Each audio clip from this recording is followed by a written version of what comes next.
ఆమె ఓ power house.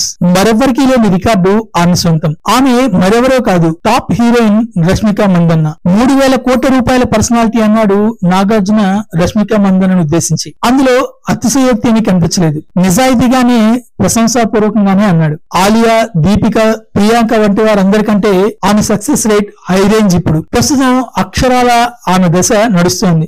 అదేం లేదు, పుష్ప, బన్నీ, సుకుమార్ ప్రతిభ, యానిమల్, రణబీర్ కపూర్, వంగా సందీప్ రెడ్డి ప్రతిభ, చావా, విక్కీ కౌశల్ ప్రతిభ, అంతే తప్ప ఆమెదేముంది అని ఆల్రెడీ కొట్టిపడేస్తున్నారు చాలా మంది. అంటే ఆ విజయాల్లో ఆమె పాత్ర లేదంటారా? పోనీ ఆమె లేకుండానే ఆ విజయాలు సాధ్యమయ్యాయంటారా? మరి ఆమెకు ఎందుకు క్రెడిట్ ఇవ్వడానికి వెనుకాడ్డం? ఖచ్చితంగా ఆమె ఇప్పుడు ఇండియా సినిమాకు సంబంధించి ఫుల్ డిమాండ్ ఉన్న నటి. వాటికి తోడు ఇప్పుడు కుబేరా, అన్ని సాలిడ్ హిట్స్. పుష్ప 2 గురించి చెప్పక్కర్లేదు. కుబేరాకు 4 కోట్లు తీసుకున్న ఆమె పుష్ప 2 కు 10 కోట్లు తీసుకుందని అంటారు. అంటే అవసరాన్ని బట్టి, బ్యానర్ ను బట్టి, కథను బట్టి, పాత్రను బట్టి పట్టు విడిపిలే తప్ప నాకు ఇంత కావాలని ఆమె భీష్మించి కూర్చోలేదు. పైగా ఆ పాత్రల ఎంపిక చూడండి. పుష్ప 2లో ఓ స్మగ్లర్ భార్య, యానిమల్ లో ఓ బోల్డ్ తరహా క్యారెక్టర్, చావాలో ఓ హిస్టారిక్ వీరుడి భార్య పాత్ర, కుబేరాలో అంత ప్రాధాన్యం లేదు. కానీ ధనుష్, నాగార్జున, శేఖర్ కమల సినిమా అనగానే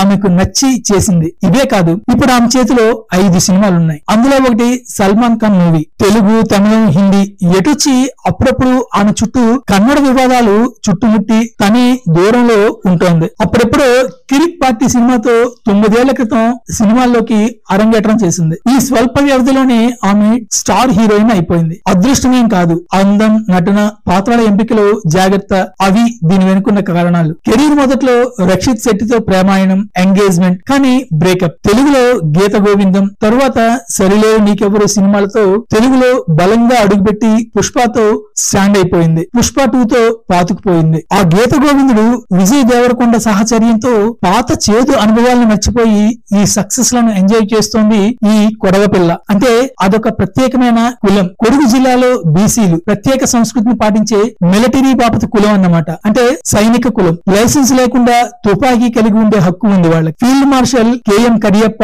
army general KS Thimmayya, air marshal KC Cariappa, lieutenant general Bansi Ponnappa, అది ఆమె పరంపర. ఇదంతా చెప్పడం ఎందుకు అంటే ఆమె కూడా ఫైటర్ అని చెప్పడానికి. మాతృ ఇండస్ట్రీలో రకరకాల విమర్శలతో ఆమె పట్ల వివక్ష చూపిస్తున్నా ఇంతకాదు రచ్చగెలిచి చూపిస్తోంది కాబట్టి. సో ఇప్పుడు ఏ రకంగా చూసినా రష్మిక మందన్నకు శుక్ర మహాదశ నడుస్తోంది. ఫ్రెండ్స్, ఈ వీడియో కనుక మీకు నచ్చితే లైక్ చేయండి, షేర్ చేయండి, కుదిరితే కామెంట్ చేయడం మర్చిపోవద్దు. Thank you for watching. Stay tune to Kakamma కబుర్లు.